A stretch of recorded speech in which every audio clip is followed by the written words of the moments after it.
لە مانجی ڕەبیعی یەکەمی هەموو ساڵێکی کۆتیدا مسلمانان یادی لەدایکبوونی پێغەمبەری پێشەوە محەممەد صلی الله عليه وسلم دەکەنەوە و بەرزیشی ڕادەگرن.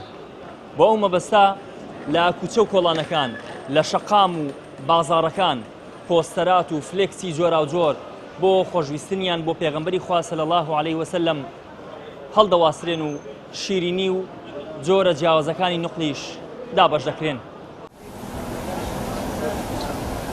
شاری هەولێر لە دێر زەمانەوە گرنگیەکی تایبەتی بە مانجی ڕەبیعی یەکەم داوە بە تایبەت بۆ ئەنجامدانی مەولود. هەولێر بە تایبەتی لە هەموو دەوروبەرەکان یادی لەدایکبوونی خۆشەویست دەکات. زۆر میمە شاری هەولێر هەموو ناو بازار و فەرعەکان و هەموو مکابەرەیان داناوە قورئان لێ دەدەن و دوای پاخلاوەیان داناوە لەگەڵ لەخۆم دەیدەن بە خەڵک بە بۆنی لەدایکبوونی خۆشەویست. پیرۆزبای خۆمە لە موسڵمانانی جیان و کوردستان و هەولێرە دەکەین.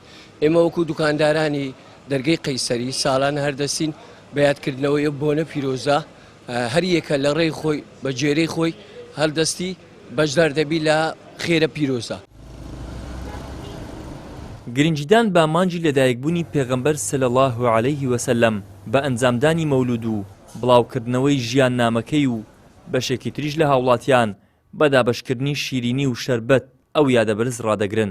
ئەگەر شیرنی شتێکمان دانایە ئەو لە خۆشەویستیانە ساڵە یەک جارە دەکرێتن وەچیت کەس کە هەندە خێر و خێرات دەکرێتن ئینسانی عەلای ناکە بەس ئەوە ئیشەکە مانگەکە زیاتر ئەمە لە سێ چار ڕۆژی ئەوەلی مەولودی ئەو شتانە دادەنین فقط لە حوبی دڵەوە مەخسە خۆشەویست خۆمان لۆی دەرببڕین. ئامادەکاریەکان بۆ یادی لەدایکبوونی پێغەمبەر دەرفەتێکە بۆ نوێکردنەوەی خۆشەویستی و پەیوەندی هەر کەسێک لەگەڵ پێغەمبەرەکەیدا صلی الله عليه وسلم تاکو لە ڕێگەی هەڵسوکەوت و نەریتەکانیدا بتوانین شوێن پێی هەڵبگرین و فەرمایشتەکەی جێبەجێ بکەین. ئیدریس محەممەد، کەناڵی ئاسمانی پەیام، هەولێر.